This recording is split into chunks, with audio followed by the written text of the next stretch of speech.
Hey guys, thanks for tuning into my channel here. Okay, for today's videos or series of videos, what I am doing is establishing the Cabela's six-person west wind tent. And you'll see at least two other videos on my channel here about this tent. One of the videos will be the tent without the rainfly, and the other video, of course, will be the tent with the rainfly. But I just want to make this video here to show you some problems that I have run into in erecting this brand new tent. It's brand new, out of the box, brand new. It's very frustrating because I have another tent on this channel, the Alaskan Guide tent, and I ran into the same problem while I was erecting that one. And I just wanted to talk a little bit about what I've experienced with two totally different tents from Cabela's, okay? And that problem is the shock cord that is in the middle of the poles here, which essentially keeps these poles, these tent poles together, is either broken at the point of assembly, initial assembly, or it's just not tied on the end. Okay, in this case, the shock cord was just broken right out of the box. It's just broken. Each pole gets 11 segments, okay? And so what I've been doing here is trying to rethread, this is kind of a joke, trying to rethread the pole here.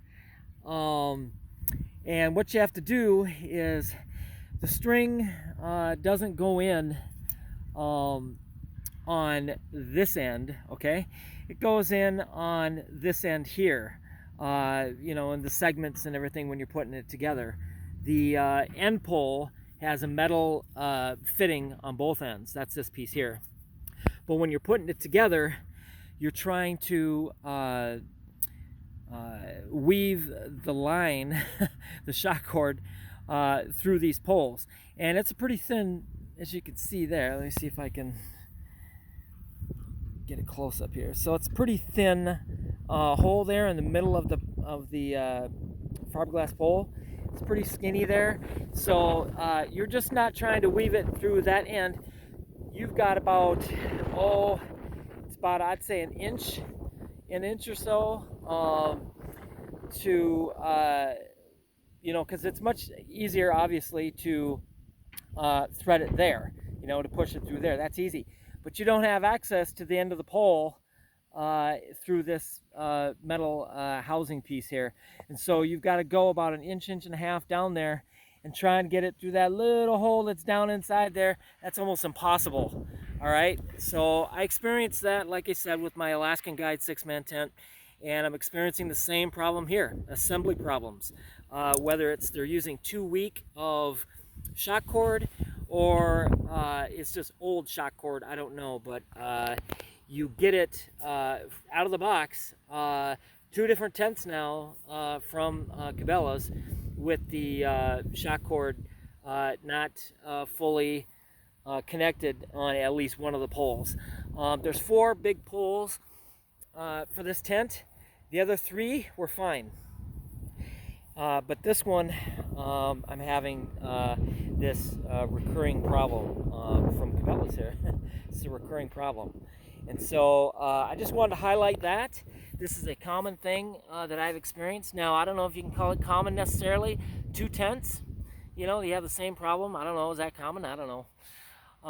But it's extremely frustrating and extremely difficult to sit there and rethread this line, you know, through the remaining segments of the pole here. Extremely difficult to do.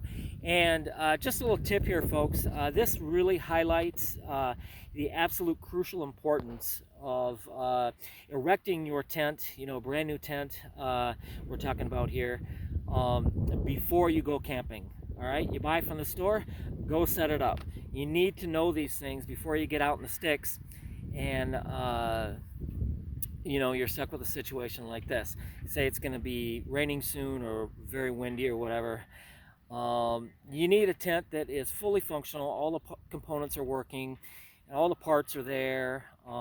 There's no rips in it, from the factory. There's no, torn grommets or anything like that.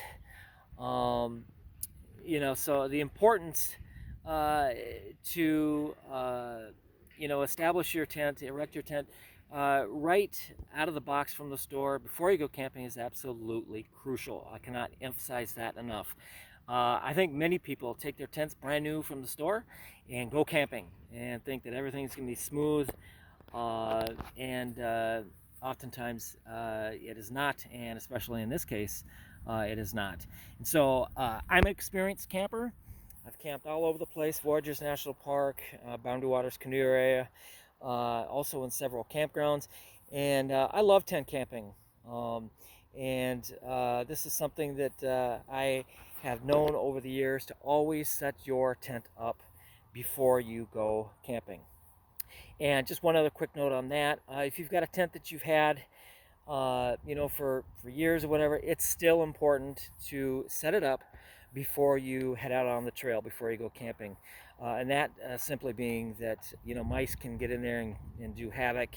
Worn areas can become bigger in storage, for various reasons: mold, rot, that sort of thing. So irregardless of whether the tent is new or not, always set your tent up before you go camping. Okay, so at any rate, to close out this video, we're just talking about the problem here. Common problem that we're having with the Cabela's outdoor heavy-duty outdoor tents. This one is a 3 seasons, so it's less heavy-duty, if you will, than the Alaskan Guide. The Alaskan Guide tent that you see here on this channel is a 4-season tent. This one here is a 3-season, but it's a common problem that I have run into. It's extremely frustrating. I've got to sit there and try to rethread all of these poles and it's not going to be easy. So just wanted to highlight that about the Cabela's tents, the common problem that I'm running into. Okay, all right guys, so let me just say that if you like this kind of content, please feel free to subscribe to my channel here. I would love to have you on board. And hit the thumbs up, the like button, and head on over to the bell notifications button and hit the hell out of that thing for me, so that you get notified every time I publish a new video. Okay? All right, really appreciate your viewership, and I would love to talk to you about your experiences with Cabela's tents, especially if you've had a similar problem like this. So, all right, folks, thanks for tuning in, and we will see you in the next video.